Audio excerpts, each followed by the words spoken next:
Allora, raccontiamo di qualche altra specie che possiamo trovare. Sia Allora, quadrupede che cioè, volante o beh, i terrestre quadrupedi li abbiamo ovviamente. già esauriti con Ma ad esempio il tasso il tasso. è solo nell'oasi oppure lo possiamo trovare anche Ah, no, fuori? lo troviamo anche fuori, possiamo trovarlo anche nelle campagne. Chiaro, dove l'ambiente naturale è stravolto, l'agricoltura è intensiva e l'urbanizzazione è estesa, il tasso non trova spazio vitale. Il Comunque esiste tasso ancora nelle nostre esiste nelle zone. nostre campagne, esiste in quella fetta, soprattutto in quella fetta di territorio che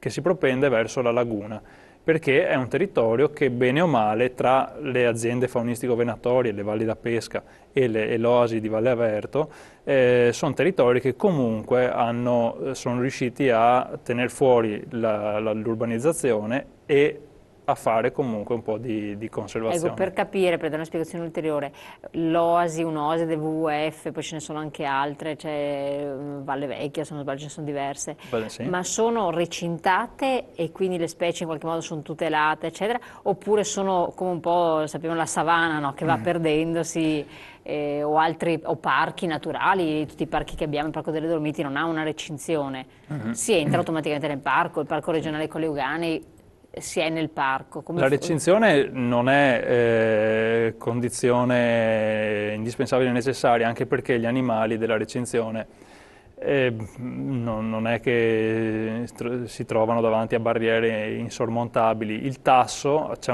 sono delle recinzioni comunque in Valle Averto, ma il tasso, che è uno scavatore, scava anche cunicoli sotterranei e se ne della va, recinzione come le tartarughe, insomma, e se non ne ha vanno. nessun esatto effetto sulla sua dispersione. Quello che invece limita fortemente l'espansione di questi animali verso la campagna è piuttosto nel caso di Valle Averto e delle valli da pesca Questo che circolo, questo sì. è bellissimo.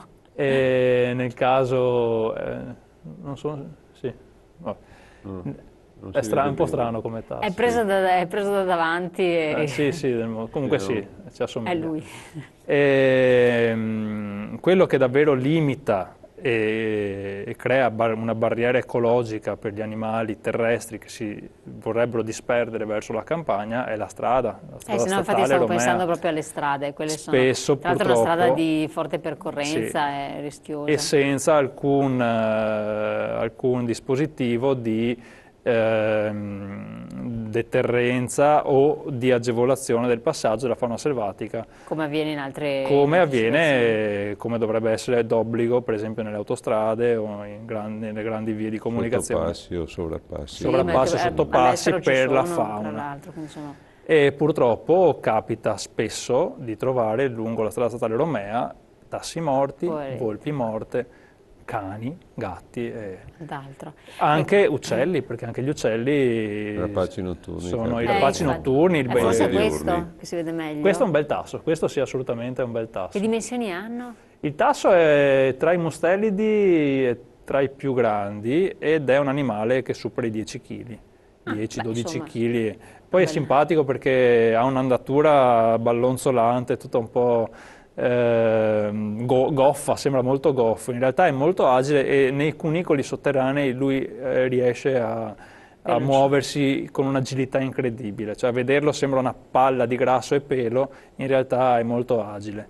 Va in letargo, di che cosa si nutre? Allora, la dieta è la più svariata che sia immaginabile. Si nutre da insetti, a lombrichi, animali vivi, piccoli roditori, piccole prede comunque. Si nutre molto di frutta, ama molto la frutta, soprattutto in estate quando c'è una grande disponibilità di frutta ne fa grosse È un ghiotto. scorpacciate, chiaramente quello che trova, dalla mora al fico, alle mele, comunque alla frutta selvatica reperibile o anche non selvatica coltivata nei giardini. E quando cade a terra chiaramente ne dispone e ne fa scorpacciate. La dieta quindi è molto variegata.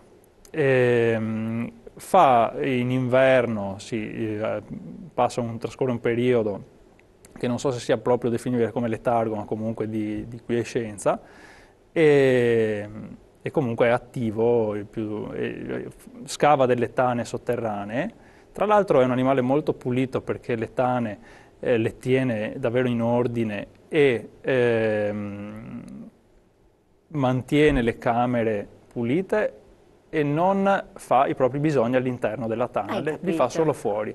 Anche i resti di cibo vengono asportati, quindi è un animale molto pulito. Se confrontato con la volpe invece, che frequenta ambienti simili, perché anche la volpe può frequentare tane di tasso scavate dal tasso, si intrufola in buchi nel terreno, eccetera, però è meno propensa alle pulizie domestiche. Come rispetto al tasso. Rispetto al tasso. Adesso, siccome il tempo vola, specie invece notturne. Specie notturne, bella domanda. Specie notturne nei boschi, perché ci sono dei boschi anche a Valle Averto, non solo ambienti palustri e laghi, ma anche di piccole superfici boscate, possiamo trovare sicuramente il gufo comune, che in primavera, a giugno, anche di quest'anno, fa sentire la propria voce e soprattutto si sentono i richiami dei piccoli, dei giovani nidiacei. Quest'anno ho avuto modo di ascoltare e registrare anche alcuni suoni di piccoli, ma saranno stati 5-6 piccoli che cantavano nel bosco di fronte al centro visite. Poi la civetta, abbastanza comune, il barbagianni, che invece è specie in regressione, quindi in diminuzione, perché anche lì problemi di habitat e problemi anche...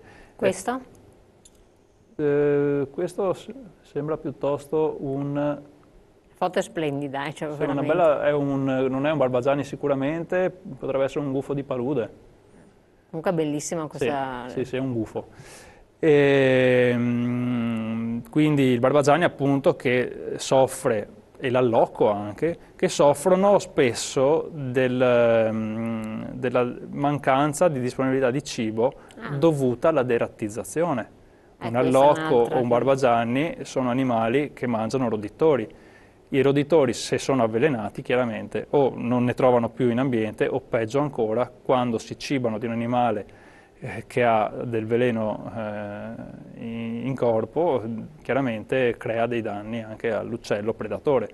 Quindi la derattizzazione può portare a una riduzione, comunque può incidere anche su questi rapaci. Questo è un barbagianni.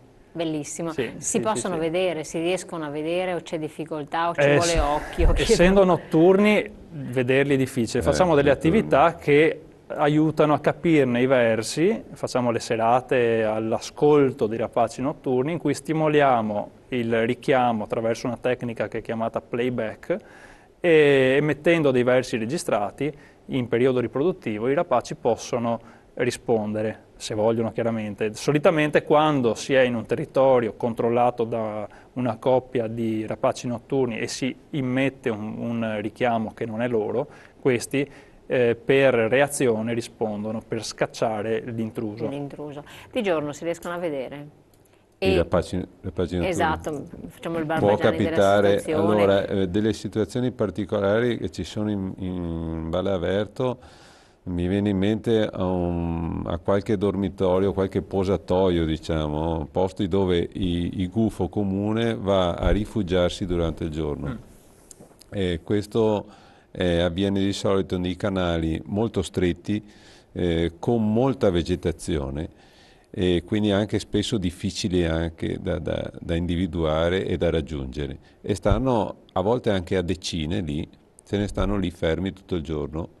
Bellissimi deve essere, nella penombra, per andarli a vedere bisogna andare lì e questi poi si alzano in volo, che sarebbe quindi evitiamo di... In città secondo lei ci sono sì, in delle città specie? si vedono, si sentono comunemente, può capitare di sentire barbagianni, una specie che si sente comunemente, per esempio anche a Venezia, a me è capitato credo un paio di mesi fa ai giardini, dove c'è il giardino della Biennale, si sente abbastanza facilmente l'assiolo, che è un altro piccolo rapace notturno, perché emette un suono. Un buffetto, no?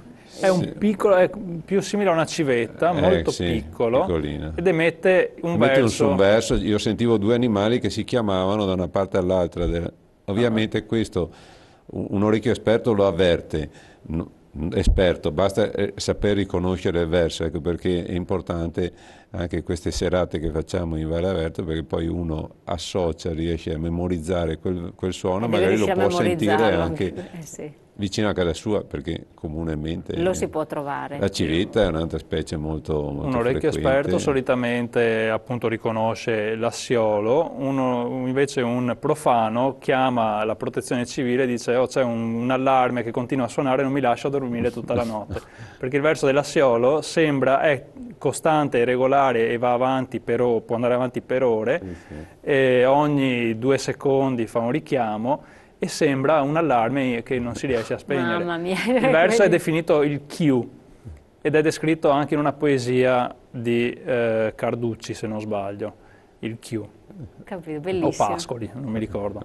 Allora, siamo arrivati al termine. Il tempo è volato, letteralmente volato, siamo arrivati al termine, quindi vi abbiamo dato ancora un assaggio di quello che potete vedere, sentire, poi le biodiversità dal punto di vista vegetale sono altrettante, quindi anche queste sono bellissime.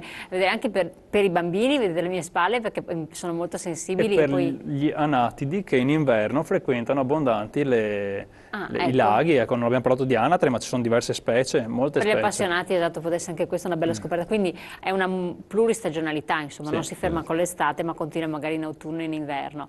Detto questo, naturalmente le informazioni le trovate OSI del WWF, per Valle Averto nello specifico, comunque si possono avere tante delucidazioni, insomma imparare qualcosa in più nel mondo che ci circonda, acuire la nostra sensibilità, oltre ai rumori quotidiani che sono abbastanza fastidiosi, questi sono anche piacevoli.